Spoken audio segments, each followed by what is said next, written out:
Hello guys, ako ngayon ay nagaluto ng ukoy. Ito oh. Ito ang aking niluto ngayon. Wow, ukoy. Aming ulam ngayong araw na ito.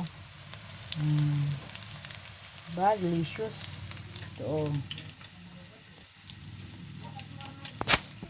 Ito ay pag nag-fry na ay aking abaligtarin na. Ayan. Oh. Ay, hindi pa masyado. Hi Talia. Say hi Talia, baby. Oh, ha, nandiyan pa si Talia.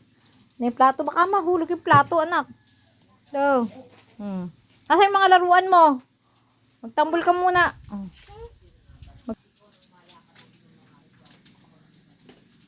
Magtambol ka muna.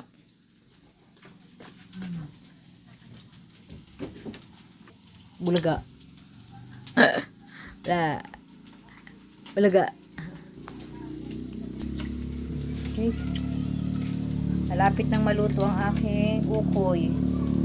Ito ay aking ito yung mga maliliit na bulinaw, ha? Ito yung mga maliliit na bulinaw na aking tinanggalan ng tinik.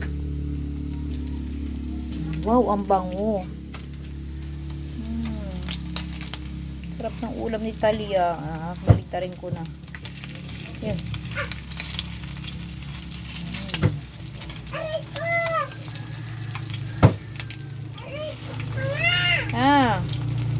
Wait anak.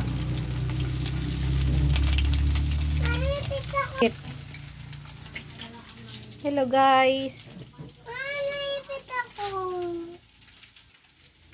Saan ka galing? Ano English sa ano anak? Ano English sa aso? Ha? Aso! O, anong English sa aso? Pig! Ano English sa pusa? Cat? Ano English sa dog? Ay, sa aso? Ay, huni yun. Anong English sa fish? Sa isda? Anong English sa isda? Burot-burot. Fish! Burot-burot.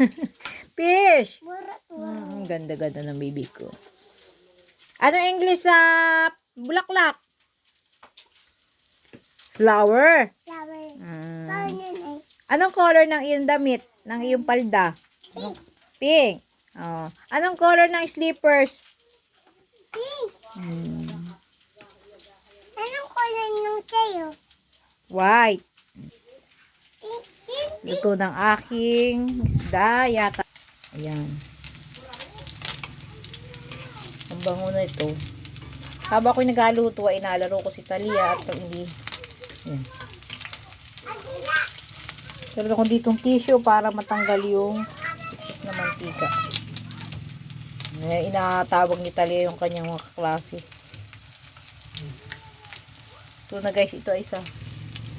Masunog na. Golden brown na. Ngit. Ayan.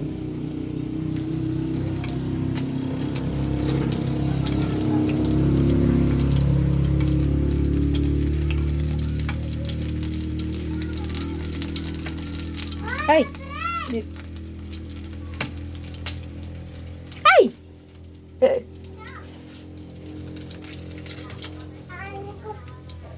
Tali mo. Saan? Okay, bye.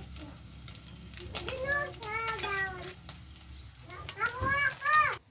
Ayan guys, maglalagay uli na is. Hindi pa namin, sandali.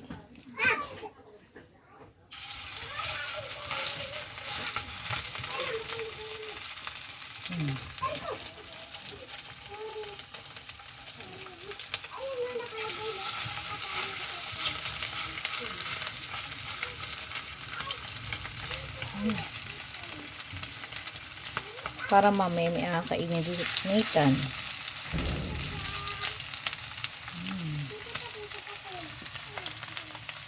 Pasok ka dito anak.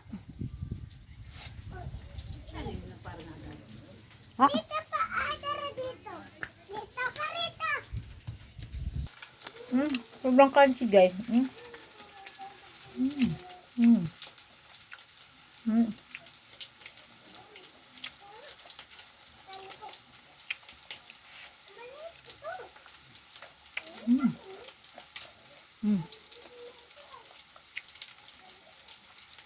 Sa papakin.